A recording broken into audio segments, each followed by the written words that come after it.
Hello again, everybody, and welcome to another exciting episode of the Jim Cornette Experience. I am your fearless leader, Occult of Cornette, and today, because it's my show, we're going to have an update on my life. But we're also going to talk about your orders to jimcornette.com. I'm going to announce, ladies and gentlemen, a Christmas miracle has occurred. More on that later. We'll talk about my trip to Nashville and reunion with the Midnight Express, and we're going to tell a bunch of funny old wrestling stories, because once again, it's my show, and I'm not mad at anybody today, but I'll probably work myself into it. Joining me to do this, my co-host, Hawaiian Brian, the podcasting lion, the king of the Arcadian Vanguard Podcast Network, Mr. Co-host to you, Swammy's pappy, the post office playboy, Susie's favorite boy, your friend and mine, the great French toast fanboy, Brian Last. Aloha, Jim. A pleasure to be here once again. It's the owner of the French Toast Chateau, the proprietor. The French Toast Chateau, yes. The maitre d'. Well, not the maitre d'. No, that guy works for me. The maitre d' would work for you, yes. Of course. So I will seat you for your French toast, yes, and your French dip, and your French onion That's right. soup. I'll be upstairs in the office. The maitre d' will handle all that. French fuck. All right, well, I went to, and I just don't laugh at me today here. I went to Nashville, almost 200 miles south of the Derby city here, this past weekend for snow and ice and freezing rain, and came back home and it was dry. It was warmer here, so it just follows me. I shouldn't travel in the wintertime, but I had a great time. We're going to talk about that, but I get back, and of course, the hot tub has sprung a leak. That's going to take a week or two. Cost several $100s.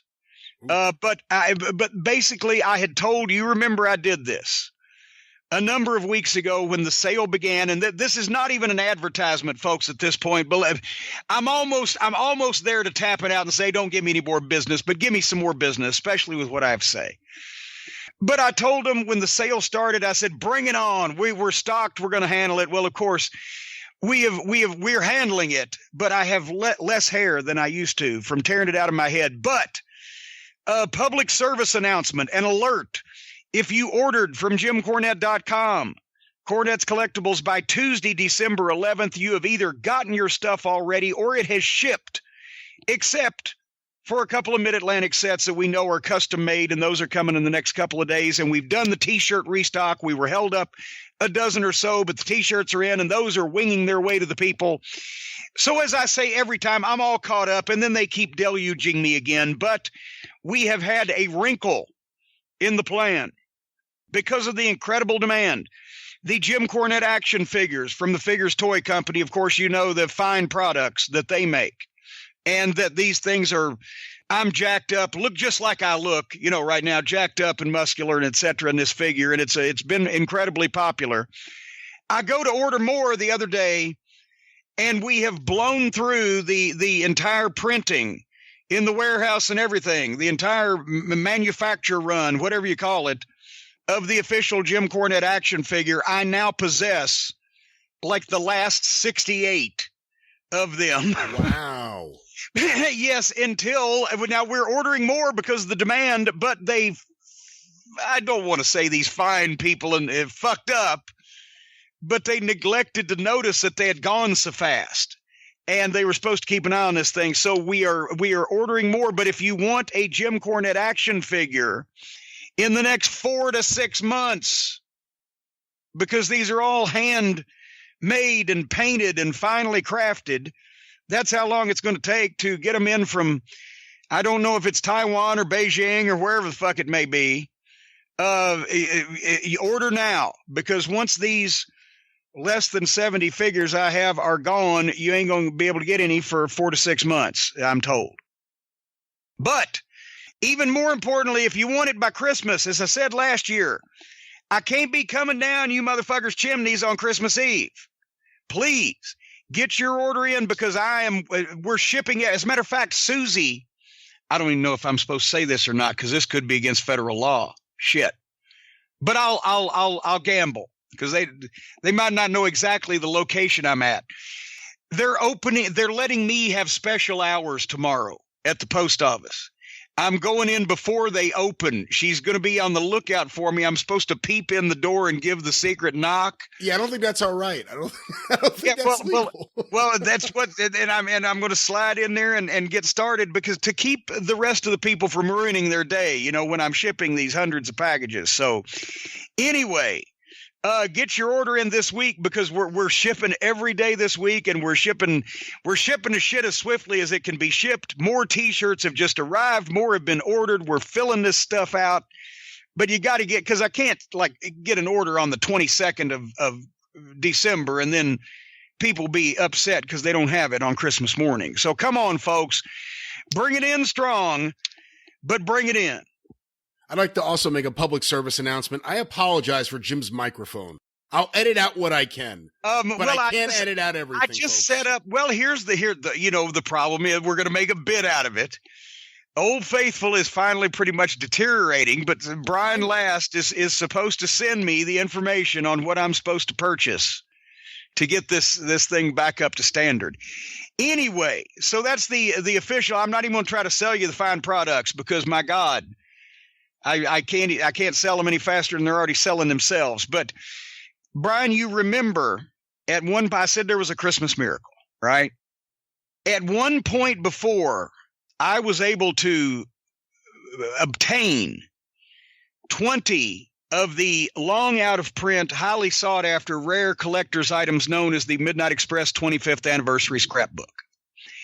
And that's when we broke my website. And because we told the people the exact day and time they were going to go on sale, but there's only 20 of them. And I didn't realize, because we put the inventory in. I told a story before. We put the inventory in the website, but when everybody was trying to order at the same time, it overruled that.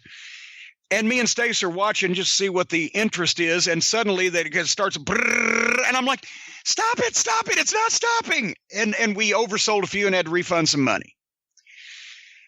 A Christmas miracle has occurred in that, guess who had some books still in his closet? Dennis Condrey, who we haven't seen for obvious reasons, as we've talked about, in like 4 years. I'd been mentioning how popular the book had become, and that, you know, we were experiencing this resurgence, because he doesn't Twitter and internet a lot. And he said, well, like, Corny, I got some of those books still that you gave me that I never gave to anybody. I guess Dennis doesn't feel a lot of people were worth it. But anyway, I said, bring them to me. So these are still limited in number, folks. But there are now, and these have not been circulated, you know, the used ones on eBay, maybe just even signed by me, are going $150 or whatever when you can find them, because they're not always up. These are uncirculated, still in the original printer's boxes from Dennis Condrey's closet that he brought, and I signed, and he signed, and Bobby Eaton signed. And instead of breaking I know a lot of people said, hey, you know, let me know. And I couldn't keep track of all the requests. But instead of breaking the internet, because I figure, what's the chances that everybody is listening to this program at the exact same time? We snuck them up on the website, jimcornette.com, as you hear this for the first time last night. They're already up. There's a limited number. Midnight Express scrapbooks. They better be up, because I'm pre-recording this right before we put them up. But if you go to jimcornette.com, it should be there under the book section, in the collectibles section. And they are limited in number. And when they're gone, they're gone. But they are $150. I got a bunch of great deals on the website, but this is not one of them, because these things are so rare. They're rarer than, you know, fucking great WCW television programs of 1999.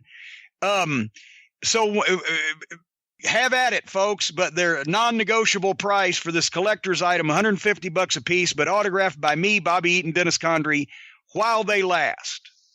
A Christmas miracle. Wow. For all the people that still have been clamoring and demanding a chance at the book. And one more thing before I go. For those of you, because a lot of people, it was miserable weather in Nashville, and still the people braved it and came out, especially on Saturday, sucked the weather to see us. And those people got a crack at this, but I had a lot of people tweeting saying that, well, we wish we lived close enough to Nashville, or they're in the United Kingdom or whatever. For those around the world who couldn't be in Nashville, me, Bobby Eaton, and Dennis Condrey for our 35th anniversary also signed, once again, a limited number. I didn't take 5,000 of these down there, of 8x10s of us in our glory years. I still had all my hair and it was dark. We've signed a limited number of those also in the 8x10 section at jimcornette.com. And those are, while they last, are going to be $25 each. You can have them personalized. I will personalize them to you before I send them. Bobby and Dennis have already signed them. But $5 from each of those pictures goes to the American Cancer Society in honor of Dennis kicking cancer's ass and looking better than ever. So not only if you want to get a Midnight Express reunion picture signed, you can get it while they last, but also $5 each to the American Cancer Society. So that's something that we wanted to do for everybody that couldn't be there in Nashville. What more? I'm performing public services left and right here today, Brian. Left and right, using your left and right public service indicators. All right. Anyway, but yeah, and Dennis had, I'll say that he had more fun than I've ever publicly seen him have. Beaming smile the whole time that we were there, and he's looking forward to the next reunions, of course, next year in spring and summer. West Virginia, Charleston, Richmond, Virginia, Knoxville, Tennessee, Charlotte, North Carolina. We're going to keep you posted here on the program. More about that, and a quick congratulations to Tim and Dawn, who I met on their honeymoon, and they may currently be undergoing divorce proceedings. They were from Traverse City, Michigan. They went all the way to Florida for their honeymoon, but on the way back, part of the plan, I think it was his, I'm not sure it was hers, was to stop and meet me in the Midnight Express, and they did in that shitty weather, and then went all the way back to Traverse City, Michigan. She might have pushed him out long about fucking Indianapolis or whatever, but congratulations to Tim and Dawn, because they on their honeymoon to meet the Midnight Express and Jim Cornette. Remember, guys, it's only $150 for that book, Tim and Dawn. Oh, heaven. I think they've probably got enough expenses going on now, what with her having to hire a divorce attorney and everything. But anyway, real quick, we're not going to politic the show up because we got a bunch of funny wrestling stories that were instigated by Nashville. But did you see the meeting with Chuck Schumer and Nancy Pelosi and Donald Trump and the puppet of Cotton Hill? Yes, I absolutely did see that. It was interesting watching Mike Pence attempt to make himself invisible. Oh, my God. And first of all, I'm not even going to go into this whole fucking fiasco with these criminal fucking incompetent fucks, and they're goddamn getting found out more and more every day. And a whole bunch of them ought to be fucking sent up the river. But in this instance, it was because the fucking emperor with no clothes and a tiny penis was hanging himself in the public fucking square. They didn't want to do that, but he kept blathering and blithering like a fucking moron and a simpleton. And you could say, like a guy having a fucking nervous breakdown or possibly a series of small strokes. And the public got to see whether they're the Republicans or the Democrats. Most of these people are somewhat highly educated and at least halfway conversant in the English language. And he's just sputtering and spouting and fucking petulant and stomping his foot. And they finally have to come out and say, okay, first of all, you're lying. Your facts are incorrect. We're not stipulating to those facts because you've just pulled them out of your ass. You're bullshitting everybody. There's another way to do this. We all know it. You can't have your stupid fucking wall. He's like, and he like his peanut butter and jelly. I want my wall. I want my wall. My peanut butter and jelly. But like you said, the best part was seeing Pence. You know, but if you had a mind reading device, he was he was thinking, I wish he'd shut up because he may be burying us all. But if I just sit here and react in no way and don't move, then he's hanging himself. And sooner or later, this stupid motherfucker will either get impeached or fucking have a stroke the way he fucking acts, or goddamn just keel over or whatever, and I'll be president. I just can't move. I can't acknowledge that any of this is happening. None of it can stick to me. And this is how our government is being run because of some of the fucking stupid people in it. But can you imagine him meeting with Putin? Can you imagine he couldn't let anything go, anything that they would say, and you're the ones, and it's you, not me. If Putin or any of our allies who must think this fucking blithering simpleton, what have they fucking done to the world? And it's obvious, it's right there. And anyway. I thought the highlight, though, was, there were so many highlights, but Trump would go at it with Pelosi, and then Pelosi would correct him or try to correct him and try to say, let's not do this. Let's stop doing this. And then he would turn to Schumer, and Schumer just couldn't believe his luck. And Schumer would just smile and turn to the camera. Like he couldn't believe what was happening. Yeah, Trump was admitting, it will be my shutdown. Every time Trump said something, Schumer would smile and turn to the camera like he could not believe this was all happening. But down deep, if there hadn't been witnesses, he wants to just fucking lunge over there and grab Trump left hand around the neck and just pummel him about the head and face just for being a fucking idiot. This is what we have to put up with until either he gets impeached and then we got Pence, or he has a stroke and then we got Pence, or we got to wait 2 more years to get out of this somehow. Fuck. You know what I usually like to get out of, Brian, but I don't anymore? I don't. Underwear. What? Underwear. Underwear? I usually like to get out of underwear, but I don't anymore. Because Explain yourself. I know this is a provocative statement. Allow me to. I do not. I don't know if I'm revealing anything or not, so to speak, but especially after that show in Detroit last year. But I don't wear underwear, except when I have to, because it's very uncomfortable to me, and I yearn to breathe free. And I do obviously have to when I'm wearing a suit, because those suit pants, they got the seams on the inside. It's just, it's uncomfortable amongst your innards. And also you never know when you're going to be in a bunch of people and so, especially when I'm taking bumps and you're going to split your pants and then there you go, which happened to a guy on Memphis TV Live one time. Not me. But when I have to, but I'm always uncomfortable, and I'm always like, because let's face it, normally your choices are your standard, what they call the tidy whities, right? We jockey shorts is what we used to call them, and especially if you get to an age where when you sit down, you spread out a little bit in different directions, they're fucking highly uncomfortable. Because the leg openings are always up on, I guess, your leftal taint and your rightal taint right in there amongst the coin purse, and they're always fucking jamming. And it's just and either that or they can ride up into the fucking, crack of no return. And also being tight, being basically skin tight, they're just mashing all the change in your coin purse up against, Professor Frank. And so the whole thing, they're highly uncomfortable, and I'm digging in them all the time. And it's a pain in everywhere, the crotch and on down. So I usually don't wear them anywhere where I don't have to. But then you had sent me the information on this ribbed tea company. It's not a rib, folks. It's ribbed, RIBBED, capital TEE, ribbed tea.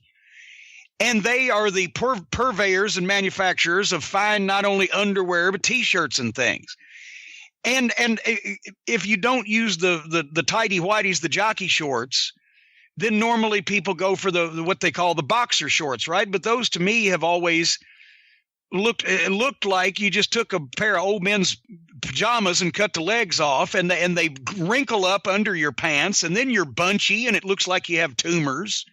And I don't like that either. Well, there's boxer briefs. Well, but see, I don't know all these fancy new names of things. I'm just saying you have these other old choices. But in this case, I said, well, ribbed, I don't wear underwear, so I don't know whether, we should do advertising for them or not, because that would be dishonest, but they sent some of the product. And I put these underwear on.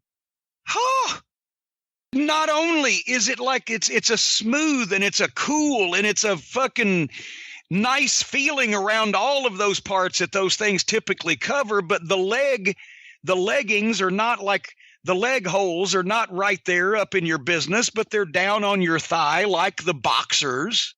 They go down there, but they feel nice. But like the briefs, they're skin tight, and well, not skin tight, but they form your skin so you don't have all those bulges. Look like Hans Schmidt in the latter years of his career when he had all those fatty deposits all over his midsection. And also in the front for the Franks and Beans, there's like a pouch. It's not just flat in and you have to really grind it. Sometimes I would have to call AAA to get that opening of one of those tighty whities open so I could pee, to be able to crank it open and then get Sir Johnson out. But in this case, it spreads right apart, but it's also there's a pouch there, so there's room and you're not constricted and conflicted, which can lead to sterilization, I understand, if you do too much of that. So anyway, I've started wearing these things now. Not only will I wear them under my suits, but I may even wear them under my sweatpants, which is the highest compliment that I can give to a pair of underwear. It's an amazing product. So I'm encouraging everybody. And they make T-shirts also, and I should mention that. And they're not as artistic as the Jim Cornette T-shirts.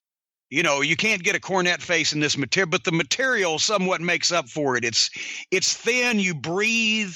You're not constricted, but they have the slim fit, which I don't really go for because I'm more of a full fit fella.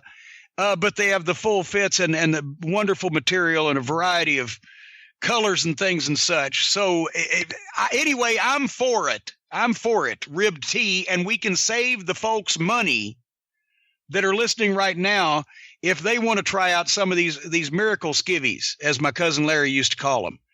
Skivvies, miracle skivvies. You won't know you have them on, but don't have any accidents and try to do things that you shouldn't do when you got underwear on. Take them off first, but you won't know you have them on, and that's the best thing. But we can save people 20% off their first order right now. Right now. Tell them where to go, Brian. You can go to ribtee.com/Jim and use the promo code Jim and save 20%. Save 20%. Do not slash Jim now. Don't slash me with a knife, but ribtee.com/Jim, promo code Jim, and your entire nether regions will thank you forever. I promise. And don't slash Jim.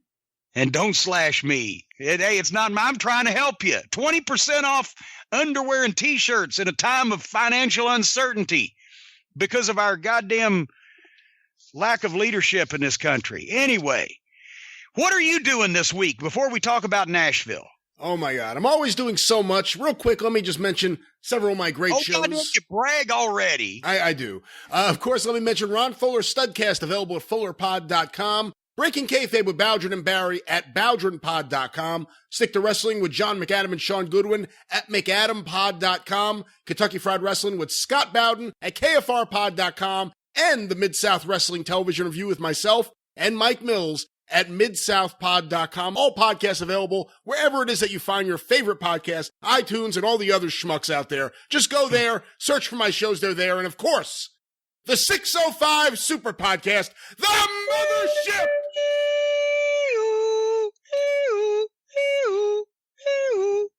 You're starting to have too much fun with it. What is that? What is that? What about, in the jungle, the nighty jungle, the lion sleeps tonight. That's my next audio block will be. All right. The Tokens from Brooklyn, New York. Yes. The Mothership from your fucking demented mind. From my demented mind to yours, the Mothership has landed once again. I want to thank everyone for the thunderous reaction to the 605 Superpodcast 3rd anniversary show. Within a couple of days, it was the most popular show in show history, and the reaction has been through the roof. Thank you. And if you haven't listened to it yet, check it out. It is a fucking masterpiece. Listen to it at 605pod.com or available wherever you find your favorite podcast. The best wrestling podcast you'll ever hear. the anniversary show, the 605 Super Podcast. I'm glad you're not building anybody up, setting any false expectations of things. Never. I would never do that.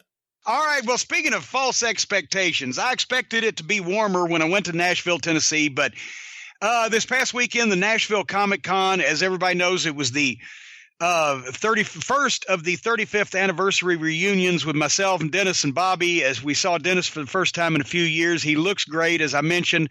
But for the folks who've asked, Bobby's doing great also. He is on his medicine, controlling his weight, eating properly, and looked and felt great. And we appreciate everybody who asked and everybody who came by. As I mentioned, it was a ton of the folks there, and some of them even brought their rare Midnight Express scrapbooks because Dennis was the final piece of the puzzle. So anyway, we appreciate that. But also saw some old friends. Jillian Hall, who I always enjoyed working with, and OVW was there. Juicy Johnny Bradshaw came down with Bobby. Juicy Johnny was brought up something to mind when we were talking. Johnny was one of those guys that when Bobby, think about this now, when Bobby Eaton first became a main event star for Nick Goulas, he was either 18 or 19 still. And he had been wrestling since he was 15 or 16 when he and Orville Hutto were doing jobs as the Brown Bombers on Nick's TV. But they had seen Bobby, as I mentioned before. He would hang around out back of the Huntsville Coliseum, and it wasn't as grand as it sounds. For every week to help set up the ring, and in return they'd let him and Orville Hutto and a couple of his friends in for free. And if they got it set up quick enough, then they got to get in the ring and wrestle each other, right? And some of the boys started getting there because the guys wouldn't get there to the matches until 45 minutes to an hour before bell time in those days, right? Every day. So they'd get there right before the doors would open, and they'd see these two kids on the ring crew, and one of them looked better than some of the fucking guys on the card already, right? That's when they started noticing Bobby. But since he came from Huntsville, and Bobby lived in a poor neighborhood, and he had a lot of the kids that hung around with him or right after him trying to set the ring up and getting wrestling. Bobby was like their hometown hero, because all of a sudden here's this teenage kid that they know this main eventing on television now. It's not only wrestling in Huntsville, but he's in Nashville and Chattanooga and all for Nick and etc.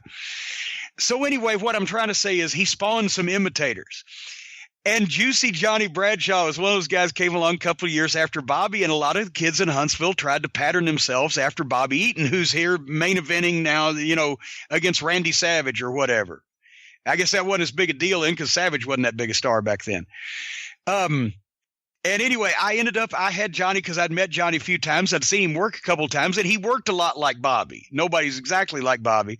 So I actually had him come up and do a couple of Smoky Mountain TVs. Just because I liked his gimmick and his hustle, and he worked hard. But we were talking, and he said something which made me realize why that I did not enjoy hanging around you stiff upper lips up there in New York and New Jersey, because you have no funny phrases of speech. Everybody talks about it the way we talk about things down south here versus up there. Johnny was telling a story, and he said, and I told that guy, because see, y'all, when you get mad at somebody, hey, I'll fuck you up or something like that, right? Well, but down south, there's a million ways to say that. And Johnny said he told this guy, he said, hey, I'll slap you naked and hide your clothes. And that just tickled me, because that's the difference between folks down south who have a much more colorful and varied way of cussing people out and saying things, and you stick in the muds up there that just want to fuck people up and knock people out. Tracy Smothers used to have one that he would say to me all the time, and I never wanted to say to him, I wouldn't say that one, Tracy. He would go, man, I'll knock his dick stiff. And I was like, I don't know if I'd be using that one. No, that's actually an old Southern saying, and I never knew why that was really a fucking thing to be feared. Honestly, punch me, but my dick will be permanently stiff. I'll take a fucking shot. I don't. By the way, Orville Hutto, the greatest name anyone ever had. Well, that was his name. See, it's a great name. since he was one of the Brown Bombers, nobody really knew anyway. But yeah, I'll slap you naked and hide your clothes if you ain't careful. Randy Hales came down to visit us. He was going to bring Eddie, but there's no way he brought Eddie out in that fucking icy, freezing rain. But Eddie was wanting to see Dennis also because he always thought a lot of him. But Eddie's doing great. And Randy came down and brought something. And I have to tell you this story because I think this is the only time I've ever heard. I'd never heard this story before from here in this territory, and I've never heard it anywhere else in any territory, I don't think. Randy brought that. Eddie's going through some things in the house, and he brought down a couple of plaques. He brought down to just show us and show Mark James and was there, and Dave Milliken, the Ace of Belts, and just us wrestling nerds. The dunks of nicknames. Well, yeah, there you go. Now I see here you are just being that way again. But anyway, he brought down these plaques, and one of them was the plaque that Memphis Wrestling got for the Promotion of the Year award in 1979 when the WFIA had the convention. I was there, Brand and Eddie Gilbert and all those guys. It was that plaque, and I recognized it because I have the one for Photo of the Year in the same plaque. But anyway, but he also brought down a plaque that I had never seen or heard about before. In 1974, we've talked about Memphis did great business for Memphis Wrestling and the 50 events that sold 400,000 tickets. And they did 7 legitimate sellouts of the Coliseum over the course of the summer and a bunch of big houses just under that. And that was the year that Lawler got his first big singles push, that Jarrett created the quest for the title, where early in the year, they put the Southern Junior Heavyweight title on it, as they called it then, put the title on him, and he was the champion. And then he wrestled the top 10 contenders in the Apter magazines. There's many of them as they could get, Bruiser and Sheik and Wrestling 2 and Bobo Brazil and etc., leading up to his first world title match. And then finally the match with Jack Brisco. Didn't quite sell out the Coliseum in September because they raised the ticket prices like $2 across the board, which I think went from like $4 to like $7 or whatever. But for championship prices, and still did over 10,000 people, which set, I believe, the all-time indoor at least. Well, outdoor would have been since Sputnik Monroe in the 50s. Tickets were $2, so set the all-time Memphis gate record at that point. The boys on the card, on the roster, chipped in and had a plaque made. And I wish I had written it down, but basically it was thanking Jerry Jarrett for having them on those cards and seeing that great promotion. And on the, on the occasion of I think it was September 16th, 1974, NWA World Title, Jack Brisco versus Jerry Lawler. We show our appreciation.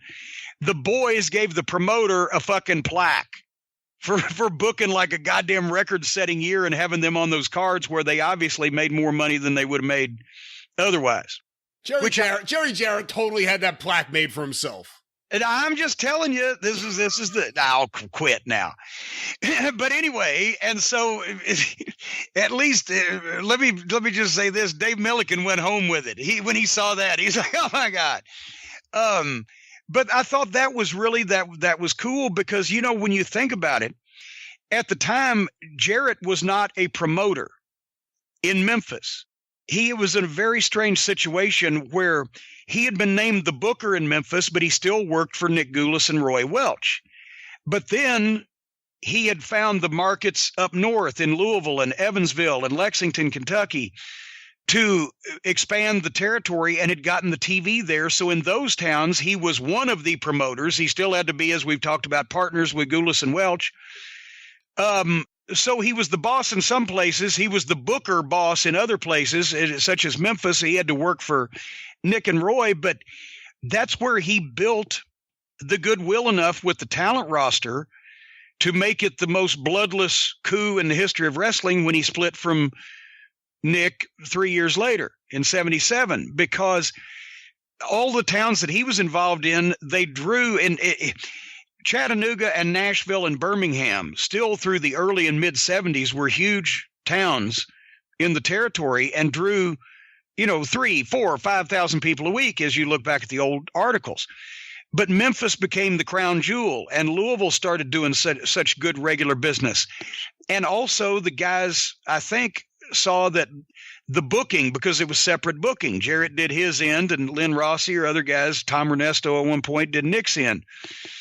The booking was ahead of the curve, and the Memphis TV was so much better than the other studio shows that didn't put a lot of money into the production. Every time the interns get shot across the ring, it just bleed white all the way across the fucking screen, right? And so they wanted to go with Jarrett, and that's why when he decided, when Nick had pretty much screwed him and he found out about it and wanted to start his own company, he had always been the guy where the money followed. And they knew that since the introduction of George and Nick's end of the territory, business had gone down and Jarrett's was, doing better. So that's, in the old days, that's why the promoters were always scared to let a booker get too powerful in their territory, even up to and including Buddy Rogers, because if the boys got loyal to the booker might be the boys couldn't take the territory, but the booker might be able to. Yeah, Bob Roop tried that. Twice. People have tried that.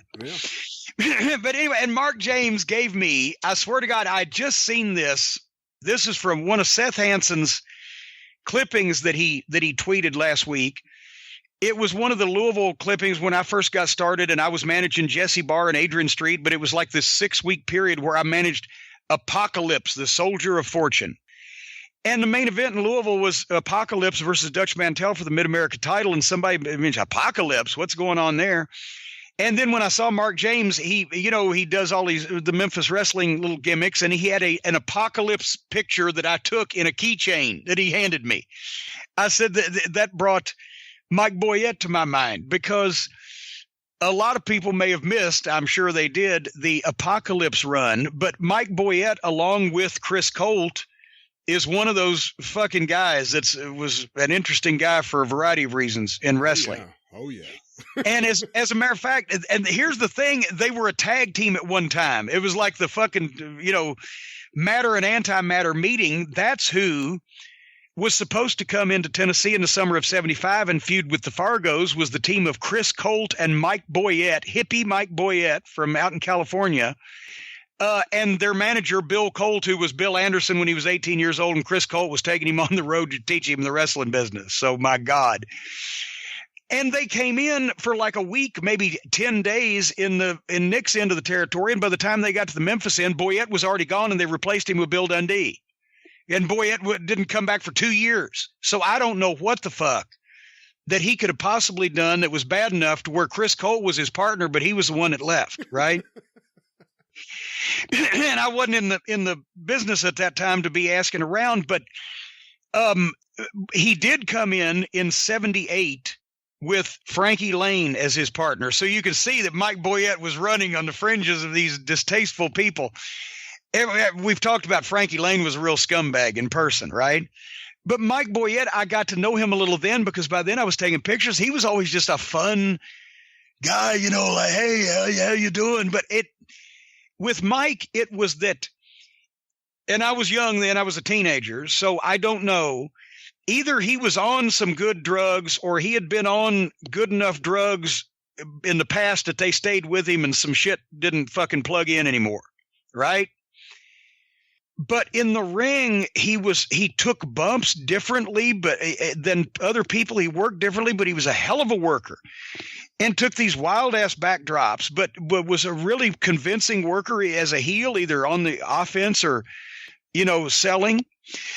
And he and Frankie Lane, who was a tremendous fucking worker and in shape and could move for a guy 6'2" and 230, 235 or whatever, they were a good tag team, and they did some cool shit that would have put them ahead of their time as far as tag team moves and everything. But it was just, they were, I remember one time they came in these 3-piece suits to the back of the Louisville Gardens with these 2 fucking hello doll. It looked like the Fun Girls from Mount Pilot fucking dressed up with them like they were they brought them to Louisville to go out somewhere. I don't know where they found them. Christine Jarrett was not amused that they came in the back door with them, and she had someone usher them out to sit in the stand somewhere. But so that was interesting, and they lasted a while. And then I'm just in the business. They've given me Jesse Barr to manage. And I think Apocalypse may have even been week before Adrian. I'm not sure. I'd have to go back and look. But Mike Boyette gets booked into territory. And I don't know. I'm sure he came up with this gimmick and probably had pitched it. And Dundee was booking at the time, or I don't know whether it came through Jerry Jarrett, but they were obviously, because this guy had been around for a while and could work. And I guess it impressed on him that he was okay and mentally and everything. And they were going to push this gimmick he knew enough martial arts kind of stuff to get by. I think he'd even been in a service at one point of some description, which may explain some things also if it was Vietnam, which it probably, it may have been or shortly before, whatever. But he knew a little martial arts to get by, and he could do an acceptable routine with the nunchucks, right? So he has come up with this gimmick. He's Apocalypse, the soldier of fortune. Imagine a guy wearing combat boots and camouflage pants, tied with like a rope or whatever. And then, bare chested, but he has these, like some kind of martial arts gloves on and a headgear that's like a camouflage type of headgear helmet thing. And he paints his face in camouflage. And they took him out to Jerry Jarrett's backyard out in Hendersonville at the estate where he had 100 acres, right? Where that had been the jungles of Uganda. And, they'd shot all kinds of Fabs videos at the pool and everything. Well, now it was Saigon or something. And, here Apocalypse, the soldier of fortune, comes out from the woods where you can't see him because he's camouflaged, and suddenly he appears and he does the nunchucks and blah, blah, blah. But he needs a manager, because if Mike Boyette started talking under all that, okay, let me tell you something, so I'm going to manage him, right? And the first couple of weeks, they put him Mid-America title with Dutch Mantell, and he won the belt. And, it was kind of featured matches. But then Mike started getting strange. And it was like one day he came in, he started varying up his outfit. Well, first of all, I came in one night and he was already getting dressed, but he didn't have his boots. He was going to work barefoot. And I said, what? He said, they made me take my boots off. They said they were made out of potatoes. Because every time he was kicking these motherfuckers, these martial arts kicks with these combat boots, he was ringing their fucking bells. Especially Dutch. They said, fuck that. Take them fucking boots off, right? So now he's a barefoot martial artist from Saigon. So then the next thing you know, the headgear that was kind of like a camouflage army-looking service headgear had been replaced by something that looked like an animal's fur and like a coonskin cap with a tail on the back of it, where he'd gone all fucking Daniel Boone-ish. And he started varying up his face paint jobs where it wasn't just camouflage anymore, but now it was different colors and different designs. One time he made himself a panda bear with fucking like white face with big black circles around the eyes, or vice versa. However a panda bear is, he was a fucking panda bear. And then it was an amateur wrestling headgear, but then it became some kind of thing that looked almost like those two big gas mask things. And and then he got red pants to go with the panda bear outfit. And then he did start doing the Dream Machine thing where he was practicing blade jobs in the fucking mirror in the hotel just to make sure he was ready. But he was coming in with these goddamn outfits, and I don't know what. And so within about 3 or 4 weeks, he was like underneath on the preliminaries. And then his last night in the territory, I'll never forget this as long as I live. The Mid-South Coliseum. It's the opening match. Apocalypse, the former soldier of fortune and currently panda bear. We don't know what the fuck this guy is. Against Bobby Fulton, young, fiery babyface, right? So at least they were still going to put Apocalypse over, because at that time Bobby wasn't beating anybody. And Apocalypse, since they'd taken his boots made up out of potatoes off and he couldn't use the nunchucks in the first match, he's going to do a diving headbutt, which Mike Boyette used to do for his finish, right? So he slams Bobby in the right place. He gets up on the second fucking turnbuckle and on the ropes, and he's in his bare feet. And as he goes to do the diving headbutt, he's barefoot, and his left foot slips off the goddamn second rope. And he goes sideways, and instead of doing a diving headbutt, he did a falling fucking spear. his head went straight into Bobby Fulton's midsection. The side of Mike's head went into Bobby's stomach, and Mike's head went sideways, and it fucking fucked something up to where his fucking arm went numb. So he rolls off Bobby, and he looks like he's having some kind of seizure. Like his head is tilted over to the shoulder, and it's jammed in, and his arm's straight out like a goddamn dead dog in the sunshine. And I'm like, what the fuck is happening?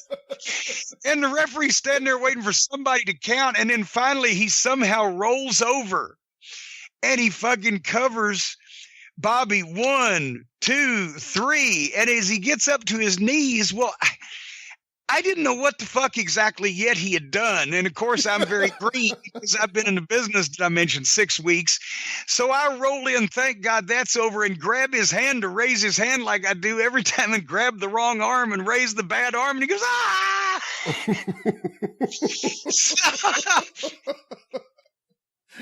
So he rolls out of the ring, and he's selling. We go back to the locker room, and he went to the doctor, and it had done something in his neck. I don't know what, but that was the end of Apocalypse.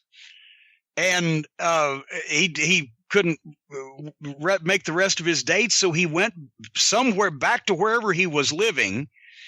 I didn't do the damage that prevented him from earning a living. That was the initial fall. And then we didn't see him until about, I'm going to say 5 or 6, maybe 7 years later. We went to San Antonio for Crockett or TBS, one or the other. And there was Mike Boyette at the back door of the Hemisphere Arena. And he was covered. He looked like a chimney sweep. He was covered in dirt. He wasn't actually cleaning out chimneys, but he was covered in some type of soot and dirt from whatever combination job he had. And just the fact that I think he didn't have any play. I don't know whether he was homeless. I'm not trying to spread any tales. He appeared to be down on his luck. But we talked to him for a while. He just came to visit the boys, and he left looking like Pigpen and Charlie Brown, trailing just a cloud of fucking dust with him as he walked out in the parking lot. And that's the last I've seen or heard of him, I believe, to this day. But what a fucking character he was. But and back when you didn't have a character, you were a character. We've been talking about him on the Mid-South show because he's on those early 82 Mid-South episodes. And Mike Mills, I don't think he had seen too much of him before. And we just can't get over the way he looks. There's no other human being that looks like this. No. This is before Memphis. It looks almost like he was electrocuted. And then they pushed him out there. His hair is all standing up. He's kind of got like a Frankenstein face, but it's just his face. And the wide eyes, especially when he'd sell like he was surprised as a heel, the wide eyes and the voice is, it just, it kind of like a fucking Sputnik Monroe if he was a stoner. It was just, what a gimmick he was, right? Yeah. But anyway, you never got to see the California Hippies, right? There's no footage of them as a team. Oh, I don't think so. I've seen the pictures, but I mean, I'm sure he fit right in. The California Hippies. And also because Teresa, Dennis Condrey's wife, they've been together for 30 years, as a matter of fact, this year. But this was 35 years ago. She had not heard this story, and I'm sure I've told this story, but goddamn, as I was thinking about it, this is another story I want to fucking tell, and it's my goddamn show. I told her, and you should have seen her face the night I had to get the Midnight Express out of jail in Louisiana. I've told this story on air. Was this even before you? Because I've told it before, but it is 35 years of fucking stories. So I think it may have been before me. Yeah. Well, it wasn't actually out of jail. I just had to get him out of the courthouse. Okay. Let me preface this by saying in Mid-South Wrestling, every Wednesday, no matter where we were on Tuesday night or where we were on Wednesday night, we went to Channel 3 in Shreveport and did local promos from 9 o'clock in the morning until 3 or 4 in the afternoon every Wednesday. That's where your check was. When you got to promos, you got to pick up your check. See, which is how Watts got all the fucking guys to be there at 9 o'clock in the morning. When I had to leave Alexandria, where we lived, at 6:30 in the morning and drive 110 miles of there was no interstate 35 years ago, 2-lane road in between Alexandria, Louisiana, and Shreveport, right? And basically through fuck all of nothing except little bitty Louisiana towns with 2 or 3 stoplights. So I drive up there 6:30 to 8:30, because I was always half an hour early. I'd get my check, and the Midnight Expresses, they did not have to do promos, since the gimmick was that I did all their talking for them, which would cause no end of consternation amongst the other top heels and baby faces. They're the only guys that got out of promos. And think about that schedule. They got like 10 hours off one day. This is fucking incredible. But I'd pick up mine and Midnight's checks. We'd do the promos. And on every other week, we'd be doing TV that night. Someday we'd be in Greenwood, Mississippi one Wednesday. I'd drive 280 miles after 7 hours of promos. But every 2 weeks, we're in Shreveport, do TV at the Irish McNeil Boys Club. So that was the one day of the week where the Midnight Express and I didn't ride together because of the promo situation. So we do TV one night, and we're on the way back to Alexandria, and I don't know whether I was ahead or behind, but as we'll get to the story, but I'm in my own car and I'm just by myself. And all of a sudden, and I should mention that I would never speed through because they love to sit there in these small towns and catch people come through from out of town speeding, and especially if, as you will find out, if they're celebrities, right? So when I've left TV, I'm carefully driving, nice weather, through the midst of the goddamn Louisiana woods, and all of a sudden I see the blue light behind me. Of course, I'm thinking of fucking We Are Not Afraid fucking, civil rights bullshit whenever I see lights in goddamn Louisiana. Then he pulls me over. I know I'm not speeding. Everything's up to date. I roll the window down. The first thing he says is, "Are you Jim Cornette?" I'm like, "Oh, fuck. Yes, sir. Got a couple of wrestlers up in jail up in Cushetta." "What?" I'm like, "Oh, fuck. Yep, couple of wrestlers of yours, they said to find you." All right. And it wasn't hard, because when you think about it, they had the make and model of my car, and I'm going through goddamn like Bunkie, Louisiana. It's the only car. I'm literally the only car on the road, right? It's fucking midnight. So I'm like, okay. He said, "You better go back up there and get them." "Okay, yes, sir." So I turn around and go to Cushetta, Louisiana, to the courthouse. And you can look this up on the Atlas, folks. And the way I found the courthouse was, when you pull in this fucking town, I think there was like 2 lights, and the courthouse was on one of the corners. And I turn right to go into and I see there, it's like the 2 kids that have missed the bus to summer camp with their bags, sitting with their fucking head in their hands on the front steps of the courthouse of whatever parish in Cushetta, Louisiana. What the fuck happened? Here's what happened. The cops had pulled Dennis and Bobby over in Dennis's van for speeding. The cops then recognized Dennis Condrey and Bobby Eaton, the Midnight Express. Then they started running everything they could run. "Where's your registration?" Well, Dennis had been staying, because we hadn't been there all that long. And I think it took Dennis about 3 or 4 months to find a fucking apartment. But he'd been staying at the Alexandria Motor Lodge. And one day he came in from wherever the fuck, I don't know, just at the gym or who knows. And somebody had got his, the guys all the time used to carry the bank bags back then, right? That was the sign of success. It wasn't the bank bag came before the fanny pack. When you get those zippered bank bags, guys would be carrying like $10,000 worth of jewelry in there. They'd cash their check from Watts at the bank and have 3 or 4 grand in cash. And that was a big deal, right? Well, Dennis had a fucking bank bag that he kept his fucking papers and shit in, that he kept in his hotel room in one of his suitcases. They stole that. They stole some other shit from him, but anyway, it was out of his room. So he didn't have the registration for the van that he had bought from Stan Lane before he left for Louisiana. I never let Stan forget that. That piece of shit broke down on us so many times. Anyway, so he didn't have his registration. So they decided, because we had just beaten the Rock and Roll Express on TV the week before with the Ether and stole the Mid-South Tag Team titles, that they were pissed and they impounded his van because he didn't have the registration. And so when they impounded the van, they were kind enough to carry Bobby and Dennis back to the fucking courthouse with them, right? Where they take him to see the sheriff, and the sheriff is the one that's really pissed off about it, because that's when he said, "Well, what'd you use on them boys last week on TV to win them belts?" And of course, the different personalities. Bobby's sitting there like, I just want to go home and see my wife and kids. And Dennis like, Ether, what about it?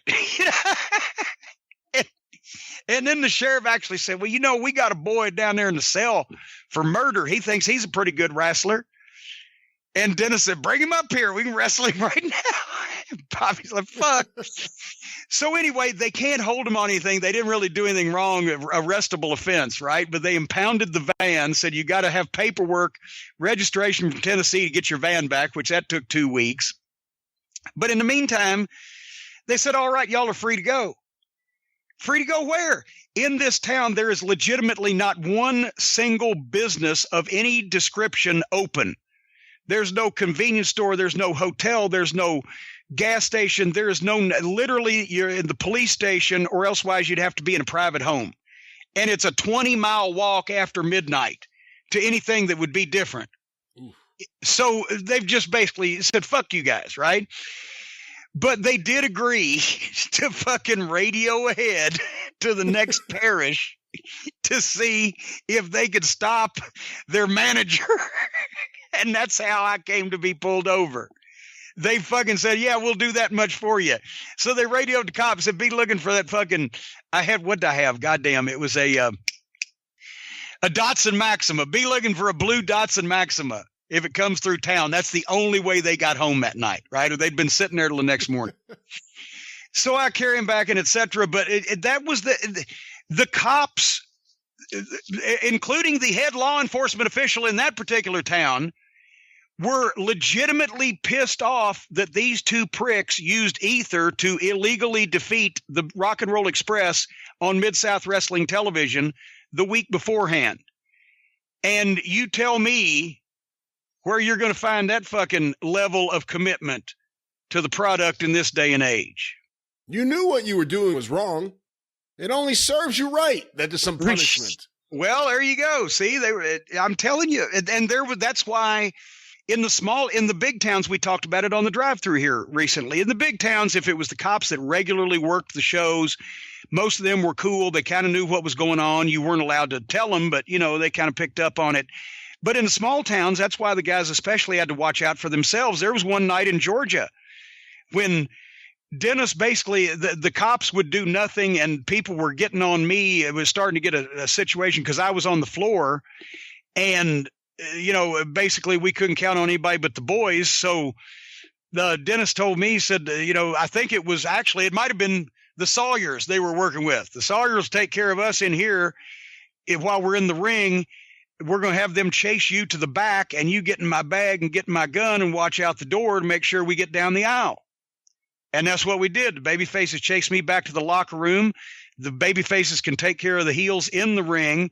When the match is over, I'm standing there with Dennis's fucking pistol in my hand with a towel wrapped around it. It looked like fucking very reminiscent or prescient of Jose Gonzalez in the shower to make sure that the cops didn't help the fans jump the Midnight Express on the way from the ring to the fucking locker room.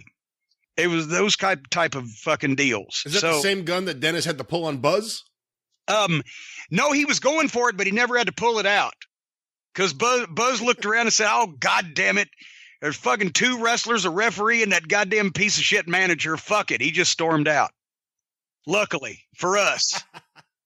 Or for him if Dennis had got all the way in the bag. Yeah, for him. Anyway, here another Cult of Cornette member brought up, because this guy has a Tennessee connection, and we've talked about him on the He's such a cult figure. Travis Bickle is going to have to do some Silo Sam Little John artwork this week.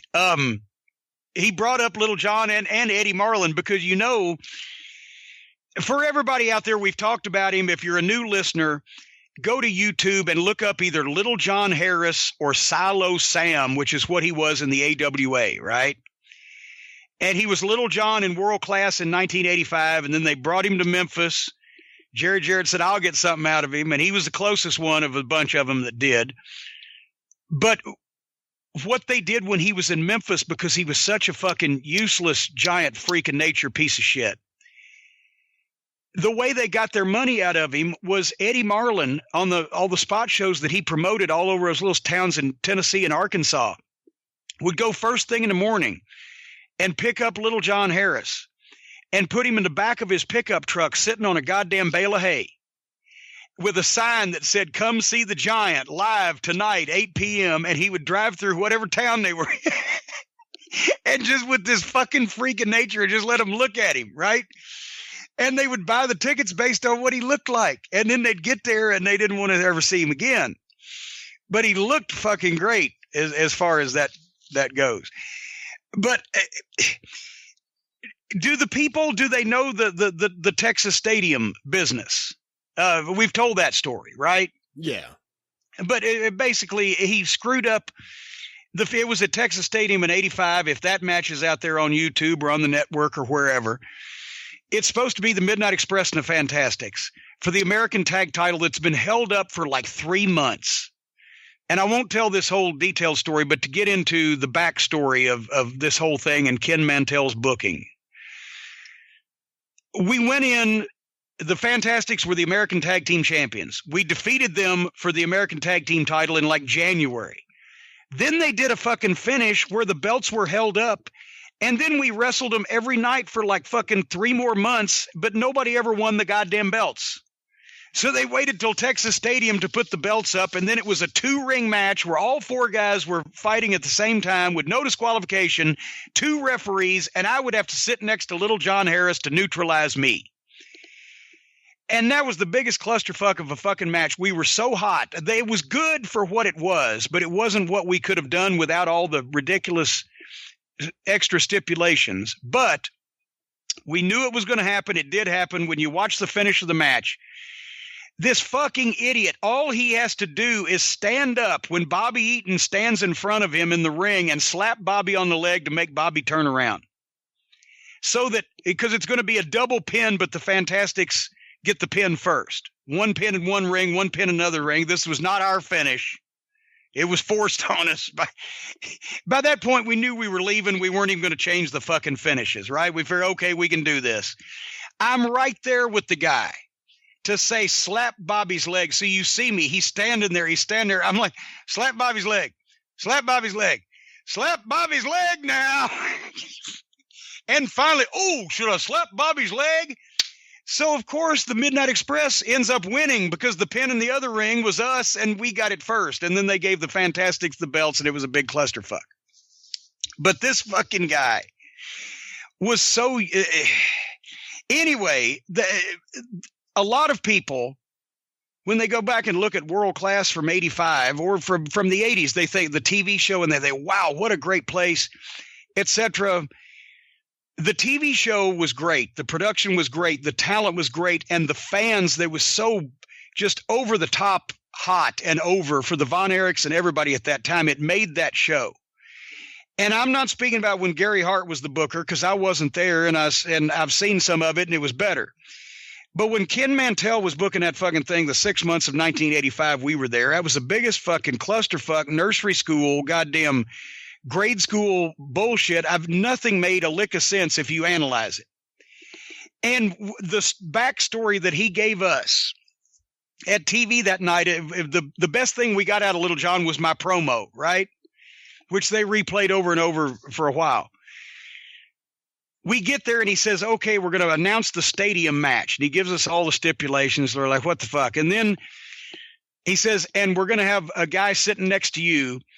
They had found Silo Sam, Little John, down in San Antonio. Scott Casey. He'd come to Scott Casey to learn to wrestle. And Scott Casey said, hey, look at this big fuck, right? And well, remember, too, he was in Pee-wee's Big Adventure. He was running around chasing Pee-wee. I think, was that before or after this? It may have been after. It may have been filmed during this time, though. I think it was afterwards, because, right, we had never seen or heard of this fuck. All of a sudden, I walk into the office that Ken Mantell used in the Sportatorium was the one with the smallest holes for the rats to come out of the walls, right?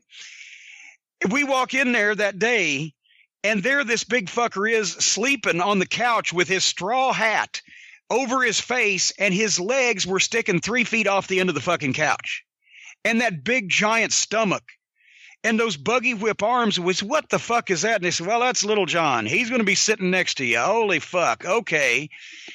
Scott Casey comes in and says, look, I don't know. This guy can't do any fucking thing. And his bench press, he's 7'6" and weighs like 400 pounds, right? his bench press was 140.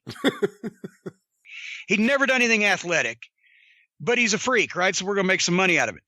So Ken Mantell gives me the backstory. Listen to this. For a major show at Texas Stadium, major television program, here's the backstory, how we're going to get into this. We're going to announce the match between you guys at the stadium with these stipulations, and you're going to agree to them. But then the Fantastics want one more thing.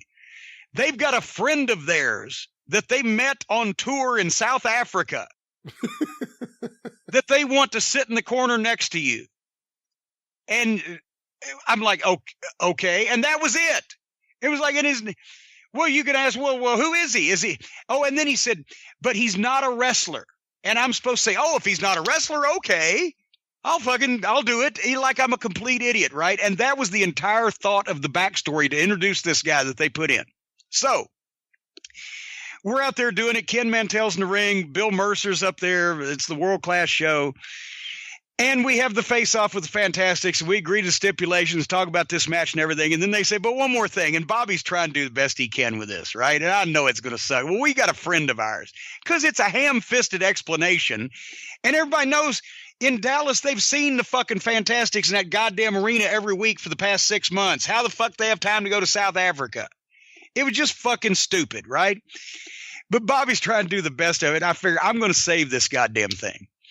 Because the visual of this big fucker is what's going to sell it if anything does. So Bobby said, well, he's a friend of ours. And I'm going, well, what is he, some big tough wrestler? No, he's not a wrestler at all. Oh, well, what's his name? His name is Little John.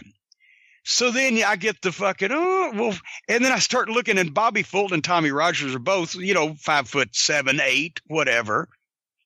So I start bending over and looking around behind them like, well, where is the wee little fellow?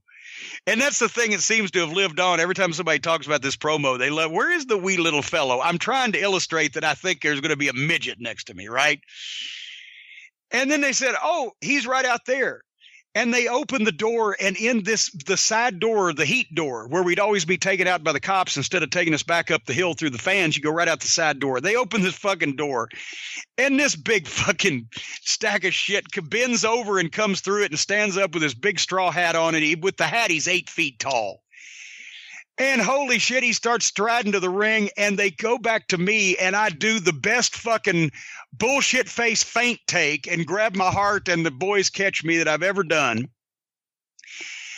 Little John steps over the top rope to get in the ring and promptly drops down on his knees to give a big thing. And you see Bobby go, get up, you dumb fuck. You're fucking tall. And he stands right back up, and they can't reach his arms. And I'm on the ground, and they go to commercial break. They play the slow-mo of it looked like I was in front of a jet engine where my face is blithering back and forth and my eyes are wide and I'm going backwards.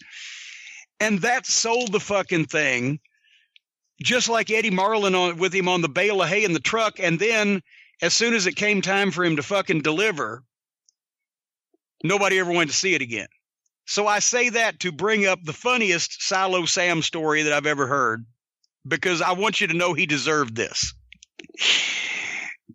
When they brought him to Memphis, that's when the Fabs had come back from working for Vern, right? Stan Lane and Steve Kern.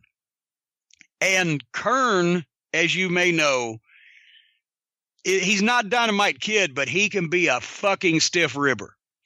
I mean, he's like, if he'd get, like the underneath guys, give him a ride, he'd leave him like 80 miles from home at a gas station somewhere. He'd pull off and leave him. When they'd find him later and ask why, he'd say, because you're a fucking job guy. It's your job to entertain me. You weren't keeping me entertained. That's just shit like that, right? But the Kern could be stiff with his ribs. But this one was deserved. Little John, when he comes to Memphis, has no car. So when he's not riding around in the back of Eddie Marlin's fucking pickup truck, they've got this kid on the card named Tommy Wright, who was in the business for a while at that period of time. He's driving Little John around in his car. Of course, it's ruining the shocks and everything, right? And when you see the two of them, there's Tommy Wright, who's a junior heavyweight, and he's driving, and fucking Little John's in the goddamn right-hand side, and the car's sitting almost sideways. So back then, everybody, especially the boys, had CB radios, right, in the 80s. Breaker 19, because he was trying to avoid the cops and blah, blah, blah, and pick up girls, whatever the fuck, right? So Lane and Kern have the CB in their car, and they're driving down the highway one time from like Nashville to Louisville, and they spy in front of them. There's Tommy Wright and that big sack of shit, Little John, in the car. And Little John, it's a summer day, so he's got the window open. He's got that big arm of his hanging out the window, and it's almost dragging the ground, right? Because his arms are 5 feet fucking long. And Kern gets the fucking microphone. Breaker 19 for that fucking the Allied van lines or whatever the truck was that he could identify that was up in front of him, right? Yeah, come back. Yeah. Why don't you move that miserable piece of shit? Gosh, excuse me? Said, yeah, I'm trying to get by here. Why don't you move that miserable piece of shit truck? Well, hey, fuck you, buddy. Who do you think you are? I'll tell you who I am. I'm the biggest man that you've ever seen. If you look in your rearview mirror right now, you'll see that my arm's long. It's almost dragging the ground. I hate to have to pull over and get out of this car and just beat the fuck out of you because I'm a giant motherfucker. About that time, fucking Tommy Wright just driving on along. He decides he's going to go around that truck, right? As soon as he starts to go around that fucking truck, that guy veered over to the left and fucking run him in the goddamn median. And just drove right on, and that goddamn car, boom, boom, boom, come to a fucking halt in the goddamn mud next to the overpass, and Fabs just drove right on and waved at him. And every time I think of Silo Sam in Tennessee now, I always think of, why don't you move that miserable piece of shit? And I saw Dutch Mantell, who came in at the Nashville Comic Con and found out a bit of wrestling trivia that I was not aware of, and I bet you are not aware of either. Go ahead and say that you're probably not aware. I don't know what it is yet. I'm not going to say that. Okay. I'm not going to make any kind of declaration. Well, I bet you aren't. The night that Ernie Ladd had the disagreement with the Florida office that led to the spirited conversation and interaction with Jack and Jerry Brisco, Dutch Mantell was riding with Ernie Ladd. Really? Because he got the scoop, at least of the arena scoop part of it firsthand. Well, he got everything firsthand later, but right as it happened, Ernie had gone to the Florida territory, and I think this was probably 78 or 79, I think. And at the time, Dutch was a young guy, but he was, he'd been in the business a few years at that point, and Ernie liked riding with him because Dutch has always been funny. And actually, Ernie liked riding with him because Dutch would drive and et cetera, right? They both work for All South, yeah.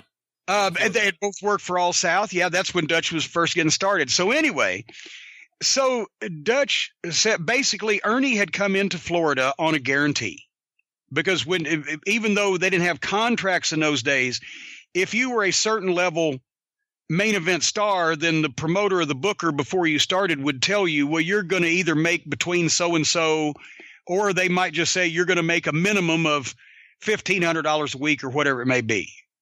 And give you a verbal guarantee. Well, at some point, and Jack and Jerry Brisco, and I love Jerry Brisco. I'm not telling this story to cast any aspersions on Jerry Brisco. He's a great fucking guy. I love him. Every time I was around Jack, which was not nearly as much as I was around Jerry, Jack was nice also, and he was a great champion, etc. But this is a legendary and funny story, and I'm sure everybody can laugh about it now. Since 2 out of the 3 people are dead anyway. Jack and Jerry Brisco were in the Florida office, and Ernie had gone to the show that night, or sometime before that, and the Briscos had told him, well, we don't think we can continue honoring this guarantee. Maybe business is down. I don't know what the circumstances were, but they had worked it out to where Ernie would finish up over the next week. He'd get his money. They just couldn't keep it going forward. So he would finish up and he would do some jobs for some guys on the way out as long as none of it was videotaped, because he didn't want tapes of him getting beat by people in a territory he was no longer in and making money out of floating around. So because back then it actually meant something. So that was the agreement. They'd pay him till the end of his time, his guarantee till the end of the week. And then he was going somewhere else because Ernie was big enough star. He could make a phone call and go anywhere he wanted to. So that wasn't an issue. And he wasn't going to be taped doing any jobs, and he'd be happy to put the guys over. Until he got there that last night, and he's in the ring for the match. And he looks up in the cheap seats and sees the red light going. Uh-oh. With that, he immediately gets right out of the ring and heads right to the back, picks up his bag and says, "Come on, kid," tells Dutch, we're out of here. We're leaving. And off he went. And it was sometime a drive back to Tampa where, Ernie explained to Dutch what had gone on. Well, then, so Dutch goes home and Ernie's at home, but the Briscoes, by the time that they got back to Tampa, they had obviously had a couple of beverages while discussing this and had gotten a little upset about the fact that he walked out on the match and they wanted explanations. So they call Ernie and said, "Come down to the office, meet us. We got to talk about this." Okay. So here comes Ernie Ladd, pulls up to the office of Tampa Sportatorium, and there's the Briscoes. And as I mentioned, they've probably been, because Jerry told me this, the Briscoes, they had such fun riding with each other in the car that one time on the way back from Raleigh, North Carolina to Charlotte, after a match, they were having such a good time in the car that they didn't realize until they were on the outskirts of Columbia, South Carolina, that they'd gone 80 miles past Charlotte. So anyway, the Briscoes are there. Ernie gets out. They start discussing things, and things start getting heated. And Ernie can see that this is going south a little bit and maybe firing up a little bit too much. So he says, brothers, I got an idea. Let's smoke a joint. We can take care of all this. Well, that seemed like that suggestion got over, right? Smart man, yeah. So Ernie opens his trunk, and he doesn't come out with a joint. He comes out with a tire iron. Because I mean, you've got Ernie Ladd, 6'9", 325 pounds. I covers the grounds I walks on. He has played for the National Football League, has been an All-American football player, played for the Houston Oilers, Kansas City Chiefs. You've got Jack and Gerald Brisco. Gerald Brisco would be the shooter in any other family because he was a high-level amateur, except his brother just happens to be the NCAA heavyweight champion in 1965, same title at Angle and Lesnar, and a few others had held. So you got a situation here. So Ernie figures with the tire iron, he's even. Well, at that point, they're starting to circle around him and figure they're going to come in from two directions. And I'm not sure which was in which place, but as one goes to single or double leg him in the front and the other's coming in from behind, Ernie draws back with the tire iron and gets the twofer, the one on the drawback, the one on the follow through. Bam, bam. And now the Briscoes are down selling. Oh, and obviously, if a 6'9", 325-pound man hits you with a tire iron, you're going to be selling for a little while, right? But now Ernie's in a quandary because he's on the streets of Tampa, Florida after midnight. I assume it was not in the best location, the Sportatorium. A 6'9", 325-pound black man standing over two white men, although the case could be made that they were people of color also since they're Indian, but they would have passed for white in Florida at that point in time, so this could be a situation. And he doesn't want to leave them there because it's the boys.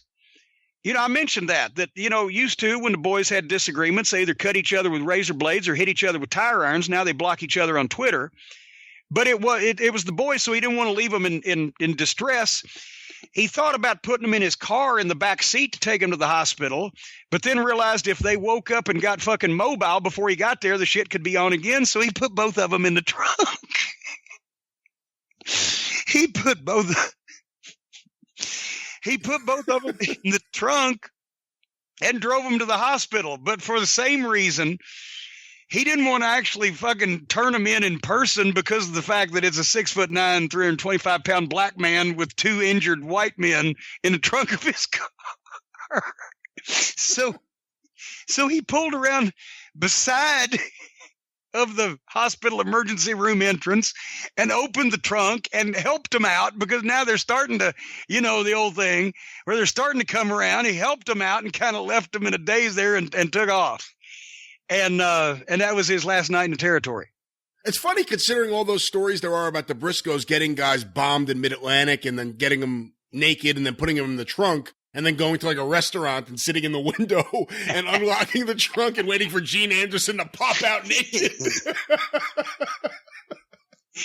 And see, once again, this may have been some kind of karma coming back to play or to plague them. But anyway, yes, that was a great piece of wrestling trivia history that I got from Dutch Mantell. He was in the car the night in the middle of those incidents. I'll tell you, the legend of Ernie Ladd, I feel like, is growing more and more.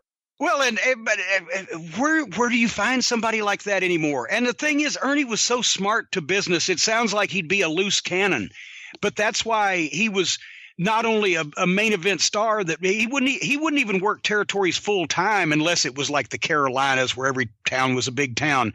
But he'd be working the top towns in 2 or 3 different territories at once and fly back and forth before it was a fashionable thing in the WWF and WWF in the 70s. And because also he was so business minded and had a grip on what wrestling was and was supposed to be. That's why, was he the first black booker, or was he just one of the first? I mean, we could research that, but it would certainly be close. One of the first, at least, at a minimum. But the promoters trusted him to do the right thing for business if they were going to do the right thing by him.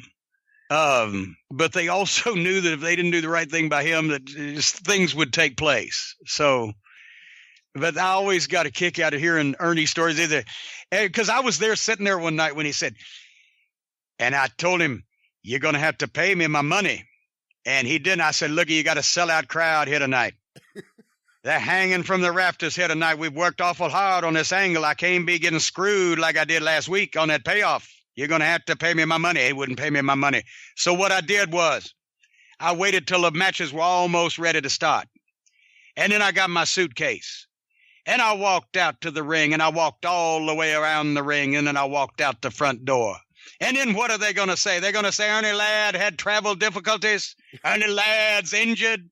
Ernie Ladd couldn't be here tonight. No, they're going to have to come out and say, we wouldn't pay Ernie Ladd the money that he was worth to be here. Oh, it's fucking great, right? It's great. And that's why he and Graham and Superstar Billy Graham and Ivan Koloff had the deal that whoever was in the actual main event, they were the main event trio of heels, and they were all working on the card and all working to put the people in the house, so they should all make the same payoff for every show, regardless of who was one of the 3 of them was in the actual main event. And Vince Sr. did it because he knew they were right. I've fallen so in love with his promos. You know, we've been watching a lot of them, obviously, with the Mid-South Wrestling podcast. And there was one the other day I watched where he had just turned babyface, but none of the babyfaces trusted him, so he can't get anyone to help him.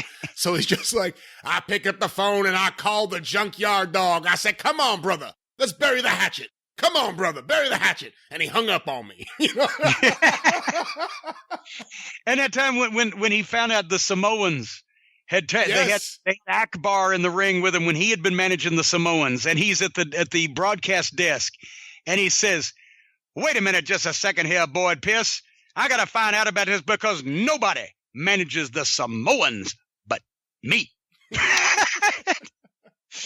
Anyway, yes, and we encourage you for Christmas, check out more Ernie Ladd footage and there is some on the Wrestling Gold DVD, not interviews, unfortunately, but those are classic too. And I want one more thing before I go. We've had some funny old wrestling stories here just because I wanted to cheer myself up since my hot tub sprung a leak this morning.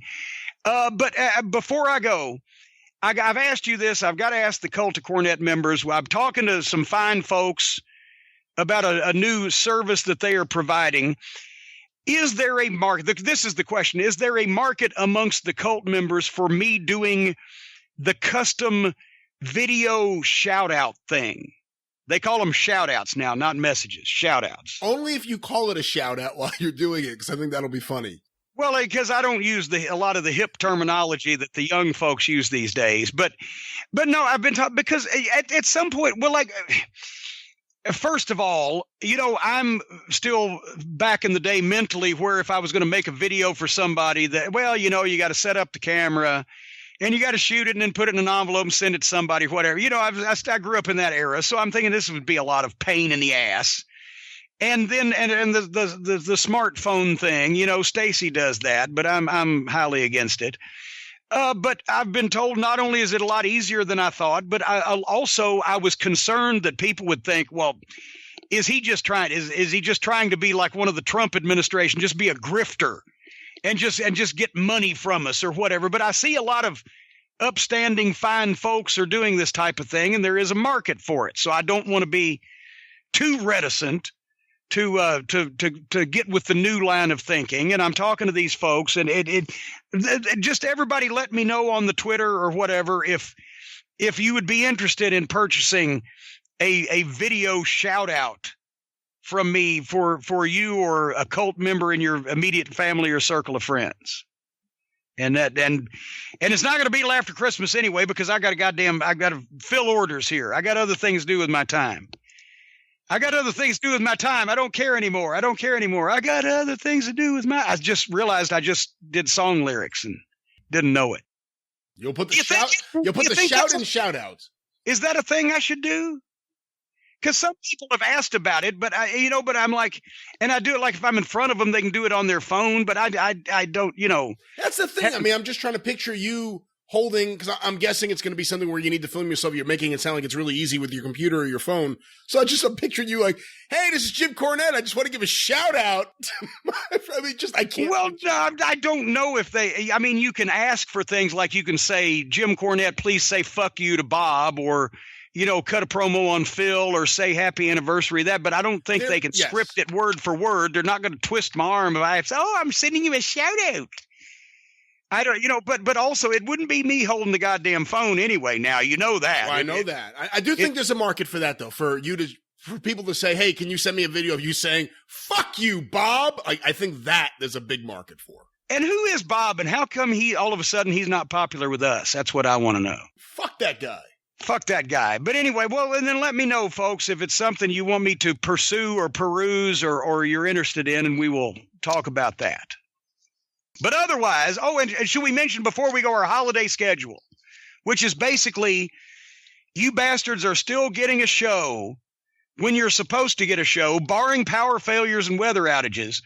You're still getting a show every time you're supposed to get a show, except New Year's Eve, December 31st, we ain't doing a goddamn drive-through. Because if you got nothing better to do on New Year's Eve, then listen to me. I don't even want to hear myself talk that weekend. So we're gonna rest one time. That's fair, right? I think that's fair. You get any good New Year's marathons in Louisville? Local ones? No, they don't do any good local TV here anymore. It's you got to go with the standard networks. I wish that somebody would do Channel 12 in Cincinnati had something back in the old days that I think would be a gold mine today. Bob Shreve's Past Prime Playhouse. Every Saturday night about 11:30 until whenever, this fucking character that worked for this station would get in the studio and they'd have bad movies and they would do cut-ins of 2 minutes or 5 minutes or 10 minutes. They'd have characters come in, local fucking, weirdos and characters and I think who sponsored them?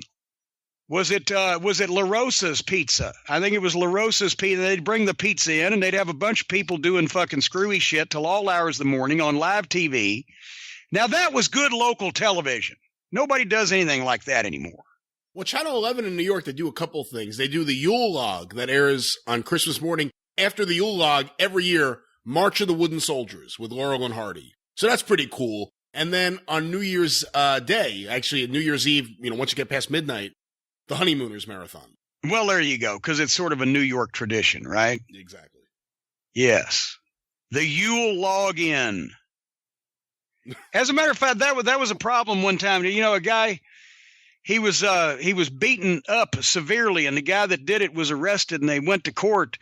And the guy that was beaten up said, I don't know, officer. I was just trying to find my hotel, and I saw this car parked on the side of the road, and two people were in the back seat, and I just peeked in to ask directions. I said, how far is the Yule log in? And he punched me right in the face. And with that, ladies and gentlemen, Another episode of the Jim Cornette Experience has been completed and dropped out there like a turd in a punch bowl for your listening pleasure. And until next week, get those orders in as quick as you can. I can't be coming down your chimney on Christmas Eve. And for all the members of the Cult of Cornette, one more time, we pledge allegiance to the leader of the mighty Cult of Cornette and to the pro wrestling for which he stands. No blow-up dolls, dick spots, or dance routines with blood, sellouts, and shoot angles for all. Folks, for Brian, we'll see you next week. Thank you. Fuck you. Bye-bye, everybody.